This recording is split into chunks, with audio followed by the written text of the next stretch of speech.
हर खबर पर होगी आपकी पकड़।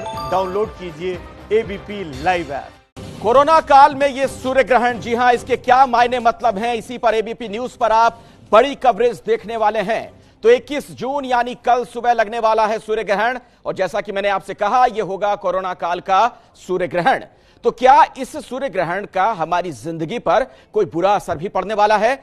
ज्योतिष के मुताबिक माना यह जा रहा है कि यह सूर्य ग्रहण कई तरह की आपदाएं और महामारी को बढ़ाने वाला होगा। हमारी निजी जिंदगी पर भी सूर्य ग्रहण का प्रभाव नजर आएगा। तो आज एबीपी न्यूज पर हम कर रहे हैं कोरोना के सूर्य ग्रहण की सबसे बड़ी कवरेज, और हमारे साथ होंगे देश भर के जाने माने ज्योतिषाचार्य जो सूर्य ग्रहण से जुड़े आपके हर सवाल का जवाब देंगे। सूर्य ग्रहण आपके सेहत पर क्या असर डालने वाला है? देश की सरहद पर तनाव बढ़ेगा या कोई युद्ध जैसे हालात बनने की आशंका भी है? आपकी राशि के हिसाब से आपको पैसा मिलेगा या आपकी नौकरी पर खतरा है? इस तरह के हर सवाल का जवाब जानना चाहते हैं तो जुड़े रहिए एबीपी न्यूज के साथ, और सूर्य ग्रहण से जुड़ी हर जरूरी बात आप जान लीजिए। तो सबसे पहले हम बात करेंगे श्री गुरु पवन सिन्हा जी से और जानेंगे सूर्य ग्रहण और उसके प्रकृति पर प्रभाव के बारे में। बहुत बहुत स्वागत है गुरु जी आपका। बहुत बहुत धन्यवाद। तो गुरु जी, सबसे पहले तो आप दर्शकों को जरा यही बता दीजिए कि आप इस सूर्य ग्रहण को किस तरीके से देख रहे हैं। देखिए, सबसे इंपॉर्टेंट चीज यह है कि जो इस वक्त के हालात चल रहे हैं उसमें यह ग्रहण पड़ रहा है, और ब्रह्मांड में एक महीने के अंदर अंदर 3 ग्रहण पड़ रहे हैं। एक हो चुका है चंद्र ग्रहण, दूसरा 21 को सूर्य ग्रहण है, फिर 5 जुलाई को चंद्र ग्रहण है। तो ये कुल मिला के हालात बहुत अच्छे नहीं हैं। वायु और जल दोनों कुपित होंगे, तो ऐसे में चक्रवात की स्थिति उत्पन्न होती है। ऐसे में कफ से संबंधित रोग बढ़ते हैं, और ये जो कोरोना भी है, अगर देखा जाए तो ये कहीं ना कहीं कफ प्रधान रोग ही है। तो इसीलिए ये रोग से भी थोड़ा सा सावधान रहने की जरूरत है। साथ ही साथ अतिवृष्टि के संकेत भी मिल रहे हैं, और जल दूषित होने से जो रोग होते हैं उन रोगों की, यानी जल की वजह से शरीर में जो रोग होते हैं उन रोगों के होने की स्थिति भी बनती दिखाई दे रही है। तो दैवीय आपदा की दृष्टि से भी ये बहुत अच्छे नहीं है। टाइडल प्रेशर या टाइडल स्ट्रेस बढ़ने की वजह से तो जहां एक और चक्रवात या सुनामी जैसा खतरा रहेगा समुद्र में, वहीं दूसरी ओर धरती पर अर्थक्वेक जैसी स्थिति भी बन सकती है। खास तौर से जो जम्मू कश्मीर है, या जो एनसीआर का हिस्सा है, या जो हमारा दक्षिण से दक्षिण पश्चिम समुद्री कोस्ट है वो, या हमारा नॉर्थ ईस्ट में है मेघालय, मणिपुर आदि का रीजन, तो ये वो हिस्से हैं जहां पर इस प्रकार की कुछ परेशानियां, संभावनाएं संभव हैं। तो हमें इनसे लेकिन परेशान नहीं होना है, बस हमें अलर्ट रहने की जरूरत है। टाइडल प्रेशर्स ऐसे में होते हैं और वो एकदम प्रिडिक्टेबल नहीं होते हैं। वो कितनी गहराई में होंगे या किस तरीके से अर्थ की क्रस्ट रिएक्ट करेगी ये तो नहीं, लेकिन हाँ 6 महीने के अंदर अंदर ऐसी संभावनाएं बनती हैं।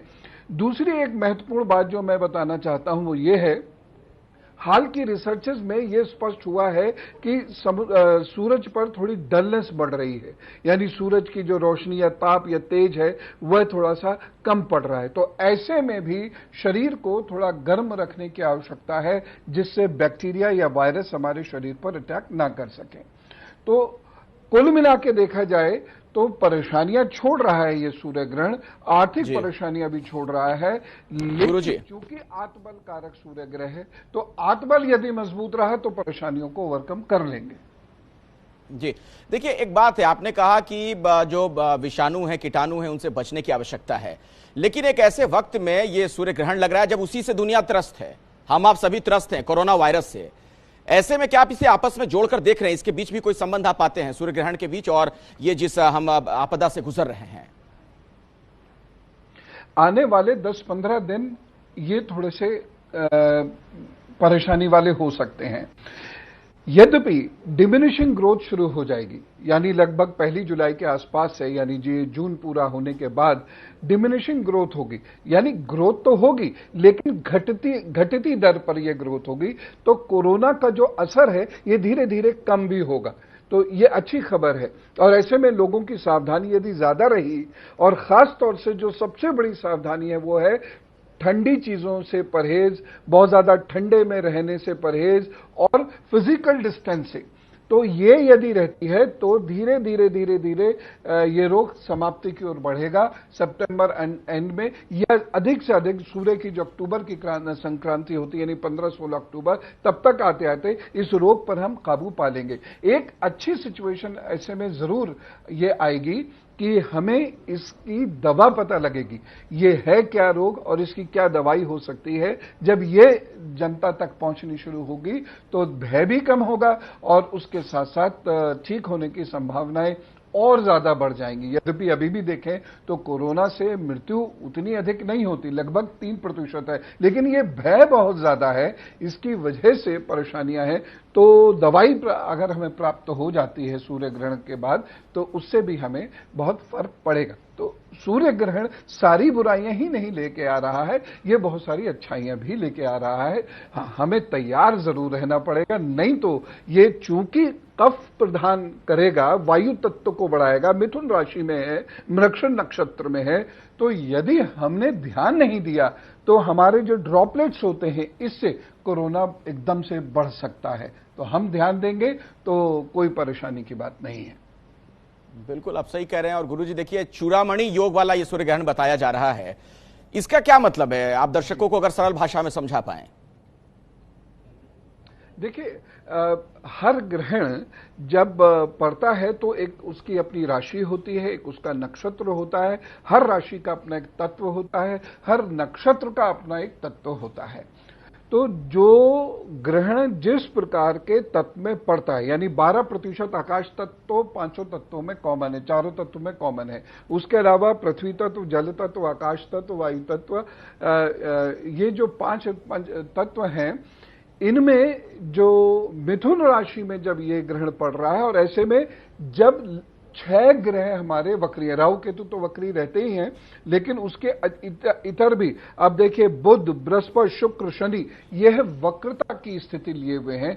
तो ऐसे में जो सूर्य ग्रहण आता है वो धरती पे रहने वाले जीव जंतुओं पर, पेड़ पौधों पर, यानी पूरी सृष्टि पर तनाव बढ़ा देता है, स्ट्रेस बढ़ा देता है, जिसकी वजह से जल तत्व भी, वायु तत्व भी ये परेशानी पैदा करते हैं। मनुष्य की मानसिकता भी परेशानी पैदा करती है और आत्मबल में कहीं कोई कमजोरियां होने की वजह से या जो विप्लव होने की वजह से परेशानियां होती हैं वो भी होती हैं। ऐसे में आर्थिक निर्णय गलत हो जाते हैं और देखिए युद्ध स्वयं में ही एक गलत निर्णय होता है, तो युद्ध भी ऐसे में उत्पन्न होने शुरू होते हैं। लोगों की मानसिकता के चलते लड़ाइयां तेज हो जाती हैं, चाहे वो बाउंड्री के अंदर हो या बॉर्डर पर हो। जी गुरुजी, जब ये सूर्य ग्रहण लग रहा है, जैसा कि मैंने शुरू में ही कहा था, कोरोना काल का पहला सूर्य ग्रहण है और इस दौर में सूर्य ग्रहण के दौरान हम देखेंगे सीमा पर भी तनाव है, जो पिछले काफी दिनों से हम देख रहे हैं। इसके अलावा बीमारी भी है, कोरोना वायरस, जिसका हमने जिक्र किया। दिल्ली एनसीआर की अगर मैं सिर्फ बात कर लूं तो यहां भूकंप के झटके भी कई बार आए पिछले दिनों में। तो इन तमाम परिस्थितियों के मद्देनजर आपको क्या लगता है कि आने वाले दिनों में इस ग्रहण से कुछ चीजें बेहतर होंगी या आने वाले दिन और ज्यादा सतर्क रहने की आवश्यकता है हर इंसान को? चूंकि 3 ग्रहण एक साथ हैं, 1 महीने के अंदर हैं, केवल सूर्य ग्रहण का ही नहीं, इन तीनों ग्रहण का प्रभाव पड़ेगा। इसकी वजह से दैवीय आपदाएं अधिक होंगी, पहाड़ों पर दिक्कतें अलग होंगी, ज्यादा होंगी, भूकंप के योग स्पष्ट बन रहे हैं, चक्रवात के या सुनामी के योग भी स्पष्ट बन रहे हैं। तो दैवीय आपदाएं तो निश्चित रूप से बढ़ेंगी और जो जल तत्व के रोग हैं या कफ के जो रोग हैं वह भी बढ़ेंगे। हाँ, हम यदि तैयार हैं, हमारा आत्मबल यदि मजबूत है, परहेज हमारे अच्छे से है, तो हम स्वयं को बचा सकते हैं। लेकिन दैवीय आपदा के लिए तो हम सबको अपने ईश्वर से प्रार्थना करनी चाहिए। जो जिस धर्म को या पंथ को मानते हैं, जो ईश्वर को मानते हैं, जो इष्ट को मानते हैं, उनसे प्रार्थना करें तो निश्चित रूप से वो हमको लाभ देंगे। जहां तक युद्ध की बात है तो बड़ा युद्ध तो होता हुआ नहीं दिख रहा है। स्कर्मिशेस जरूर हो सकती हैं और वो होंगी। आने वाले 6 महीने के अंदर अनेक बार हमारे बॉर्डर्स पर फायरिंग होगी और बहुत ज्यादा तनाव हमें भी झेलना पड़ेगा, जनता को झेलना पड़ेगा। और गुरुजी, जैसा कि आप थोड़ी देर पहले बता भी रहे थे कि कई तरह की आपदाएं और जो आप कह रहे हैं कई तरह के उथल पुथल के संकेत हैं, इसके पीछे क्या वजह आप पाते हैं? आपको क्यों लग रहा है कि आने वाले दिनों में ऐसा कुछ हो सकता है और इसका ग्रहण से कनेक्शन है? दरअसल ग्रहण कुछ कॉज सीधे तरीके से नहीं करता। ग्रहण की एक आदत होती है कि जब तीनों ही चीजें यानी पृथ्वी, चंद्रमा और सूर्य ये एक रेखा में आ जाते हैं तो वह वायुमंडल को प्रभावित करता है। और दूसरी बात यह है कि धरती पर स्ट्रेस को बढ़ाएगा। इस स्ट्रेस से जल भी प्रभावित होगा, यानी समुद्र है, नदियां हैं, बादल हैं, और मन भी प्रभावित होगा। तो इसकी वजह से विप्लव आएगा, दैवीय विप्लव भी आएगा और मानसिक विप्लव भी आएगा। ये वाला जो सूर्य ग्रहण है, ये सूर्य ग्रहण इस प्रकार की समस्याओं को बढ़ा सकता है। इसकी वजह से कुछ इश्यूज, कुछ प्रॉब्लम समाज में भी बढ़ेंगे, बॉर्डर पर भी बढ़ेंगे और जल में भी बढ़ेंगे और धरती पर भी बढ़ेंगे। तो इससे जनाक्रोश बढ़ सकता है या जनता को कुछ तकलीफ हो सकती है। एक चीज मैं यहां और कहना चाहूंगा, ऐसे लोग जो बहुत प्रतिष्ठित हैं, जो जनता के प्रिय हैं, चाहे वो क्रिकेट के हों, राजनीति के हों, बॉलीवुड के हों, समाज के हों, कोई भी हों, उनके स्वास्थ्य को और आयु को लेकर जनता के मन में चिंताएं आएंगी या जनता के मन में शोक होगा। ऐसी स्थिति भी उत्पन्न होती है जब एक महीने के भीतर 3 ग्रहण पड़ते हैं।